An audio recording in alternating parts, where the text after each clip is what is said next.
Hello बच्चों, कैसे हो आप लोग? अच्छे होंगे बेटा। बेटा आज मैं आपके लिए लेकर के आई हूँ यूपी बोर्ड के 9th क्लास के लिए पंडित श्री राम शर्मा जी का जीवन परिचय। ठीक है बेटा, आज हम जानते हैं पंडित श्री राम शर्मा जी का जीवन परिचय। तो देख लेते हैं बेटा, हम देखते हैं जीवन परिचय। पंडित पहले बेटा हम इनका जीवन परिचय जानेंगे, उसके बाद इनका साहित्यिक परिचय के बारे में जानेंगे और फिर उसके बाद हम इनकी कृतियाँ जानेंगे। ठीक है बेटा, तो देख लेते हैं। पंडित श्री राम शर्मा का जन्म उत्तर प्रदेश के मैनपुरी जिले के किरथरा, जो कहाँ पड़ता है, मक्खनपुर के पास। ठीक है, किरथरा नामक गांव में 23 मार्च 1892 ईस्वी को हुआ था। इन्होंने अपनी प्रारंभिक शिक्षा मक्खनपुर में ही पूर्ण की। तत्पश्चात इलाहाबाद विश्वविद्यालय से बीए की परीक्षा उत्तीर्ण की।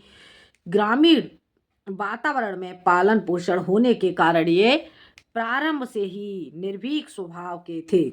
यही कारण था कि बचपन से ही इनका शिकार की ओर रुझान रहा। आगे समझ में एक बार फिर से देख लो इतना। पंडित श्री राम शर्मा का जन्म उत्तर प्रदेश के मैनपुरी जिले के किरथरा नामक गांव में 23 मार्च 1892 ईस्वी को हुआ था। इन्होंने अपनी प्रारंभिक शिक्षा मक्खनपुर में ही पूर्ण की। तत्पश्चात उसके बाद इलाहाबाद विश्वविद्यालय से बीए की परीक्षा उत्तीर्ण की। ग्रामीण वातावरण में पालन पोषण होने के कारण ये प्रारंभ से ही निर्भीक स्वभाव के थे। यही कारण था कि बचपन से ही इनका शिकार की ओर रुझान रहा। ठीक है बेटा, आगे देखते हैं। शर्मा जी ने अपनी अधिकांश रचनाओं की सृष्टि शिकार साहित्य, संस्मरण व जीवन लेखन से की। शर्मा जी ने अपनी अधिकांश रचनाओं की सृष्टि शिकार साहित्य, संस्मरण व जीवन लेखन से की। साथ ही इन्होंने पत्र पत्रिकाओं के संपादन द्वारा जन जीवन में स्वदेश प्रेम की भावना को जागृत किया। दीर्घकालीन बीमारी के बाद सन 1967 ईस्वी में इनका निधन हो गया। ठीक है बेटा, एक बार फिर से देख लो यहाँ से। शर्मा जी ने अपनी अधिकांश रचनाओं की सृष्टि साहित्य शिकार साहित्य, संस्मरण व जीवन लेखन से की। साथ ही इन्होंने पत्र पत्रिकाओं के संपादन द्वारा जन जीवन में स्वदेश प्रेम की भावना को जागृत किया।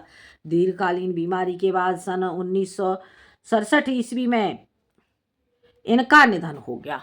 ठीक है बेटा, ये हो गया जीवन परिचय। अब देखते हैं हम इनका साहित्यिक परिचय। ठीक है बेटा, अब हम इनका साहित्यिक परिचय जान लेते हैं बेटा। देखते हैं। पंडित श्री राम शर्मा ने साहित्यिक जीवन का प्रारंभ एक पत्रकार के रूप में किया। पंडित श्री शर्मा ने साहित्यिक जीवन का प्रारंभ एक पत्रकार के रूप में किया। इन्होंने राष्ट्रीयता की भावना से ओतप्रोत तथा जनमानस को जागृत कर देने वाली रचनाओं द्वारा बहुत प्रसिद्धि प्राप्त की तथा लंबे समय तक विशाल भारत के संपादक के रूप में कार्य किया। ठीक है बेटा, एक बार फिर से देख लो इतना। पंडित श्री राम शर्मा ने साहित्यिक जीवन का प्रारंभ एक पत्रकार के रूप में किया। इन्होंने राष्ट्रीयता की भावना से ओतप्रोत तथा जनमानस को जागृत कर देने वाली रचनाओं द्वारा बहुत प्रसिद्धि प्राप्त की तथा लंबे समय तक विशाल भारत के संपादन के रूप में कार्य किया। हिंदी साहित्य में शिकार साहित्य के प्रणेता के रूप में इनका नाम प्रमुखता से लिया जाता है। इन्होंने शिकार साहित्य के माध्यम से न केवल वन्य क्षेत्रों का सजीव वर्णन किया अपितु पशुओं के विभिन्न मनोभावों से भी परिचित कराया। आगे समझ में फिर से देख लो बेटा एक बार। हिंदी साहित्य में शिकार साहित्य के प्रणेता के रूप में इनका नाम प्रमुखता से लिया जाता है। इन्होंने शिकार साहित्य के माध्यम से न केवल वन्य क्षेत्रों का सजीवता से वर्णन किया अपितु पशुओं के विभिन्न मनोभावों से भी परिचित कराया।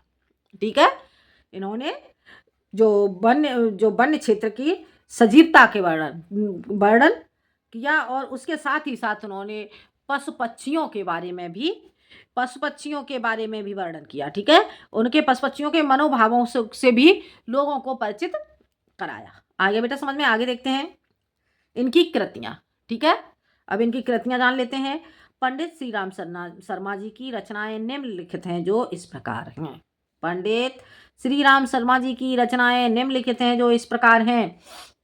शिकार साहित्य, क्या है इनका, इनकी रचना शिकार साहित्य। ठीक है, शिकार साहित्य में कौन कौन सी रचना की इन्होंने? शिकार, बोलती प्रतिमा, जंगल के जीव, प्राणों का सौदा आदि। आगे समझ में? फिर से देखो एक बार। पंडित श्री राम शर्मा जी की रचनाएं निम्नलिखित हैं जो इस प्रकार हैं। ठीक है, शिकार साहित्य, शिकार साहित्य में हो गया आपका शिकार, बोलती प्रतिमा, जंगल के जीव, प्राणों का सौदा आदि।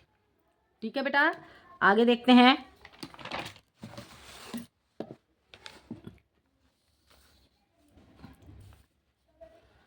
आगे देखते हैं बेटा, संस्मरण साहित्य। ठीक है, संस्मरण साहित्य, सेवाग्राम की डायरी। संस्मरण साहित्य में कौन कौन सी रचनाएं हैं इनकी, जान लेते हैं। सेवाग्राम की डायरी, सन 42 के संस्मरण।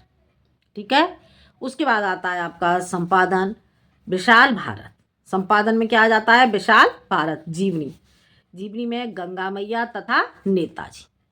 ठीक है बेटा, संस्मरण साहित्य में सेवाग्राम की डायरी, सन 42 के संस्मरण। ठीक है, और उसके बाद संपादन किया इन्होंने विशाल भारत। ठीक है, उसके बाद जीवनी, जीवनी है गंगा मैया तथा नेताजी। ठीक है बेटा, समझ आ गया? इन कृतियों के अतिरिक्त शर्मा जी के फुटकर लेख अनेक पत्र पत्रिकाओं में भी प्रकाशित होते हैं। हो गया क्लियर? समझ आ गया? तो बेटा ये था आपका श्री राम शर्मा जी का जीवन परिचय, साहित्यिक परिचय और कृतियाँ। ठीक है बेटा, वीडियो आपको पसंद आए तो लाइक करें, शेयर करें और सब्सक्राइब करें। आज के लिए इतना ही, अगले वीडियो में मैं आती हूँ एक नए टॉपिक के साथ। जब तक के लिए धन्यवाद।